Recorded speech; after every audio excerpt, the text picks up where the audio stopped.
Well, the three former officers charged in the death of George Floyd will take the stand, testifying in their federal trial. The former Minneapolis police officers, Thao, J. Alexander Quang, and also Thomas Lane, are charged with violating George Floyd's civil rights during his fatal 2020 arrest. They have all pleaded not guilty. The prosecution rested their case after calling many of the same witnesses who testified in the state trial of Derek Chauvin, who's convicted of murdering Floyd by digging his knee into the back of Floyd's neck.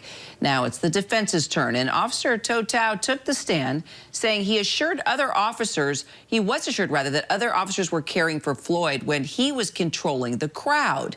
Now take a look at this body cam footage. This is where he says he didn't realize the seriousness of Floyd's condition until after paramedics took him away in the ambulance. Join me now for more on this, and the host and legal analyst at Law and Crime Network, our favorite, Terri Austin. Terri, what do you think? Are all three officers expected to take the stand? And if so, how do you think this is going to turn out for them?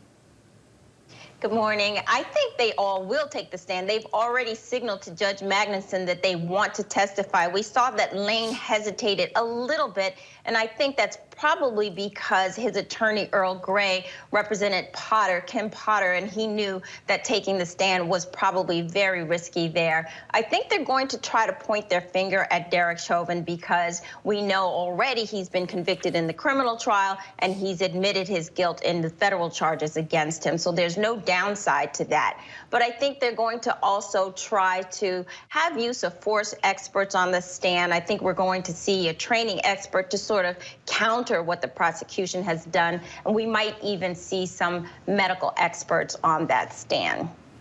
So Thao is the first to take the stand. It's the first time we actually heard directly from one of the officers who responded to that incident. What did you think of his testimony, saying that he thought others were caring for Floyd and that he was just keeping his eyes on the crowd control? Right. Well, that's an indication that he's pointing the finger at the other officers. Basically, it wasn't his job. He's managing the crowd. He's managing the traffic. He didn't have any responsibility or duty to do anything else because he's doing only his job. And he did assume others were supposed to take care of the medical care. But on cross-examination, and that's the point where you have to worry about, he did ultimately admit that he was standing nearby and that he did nothing to intervene and he did nothing to render medical care. So that's the danger of getting up on that stand. It's risk and benefit. And the benefit there was he could tell his story, but the risk there was he had to admit basically he did nothing to help Floyd.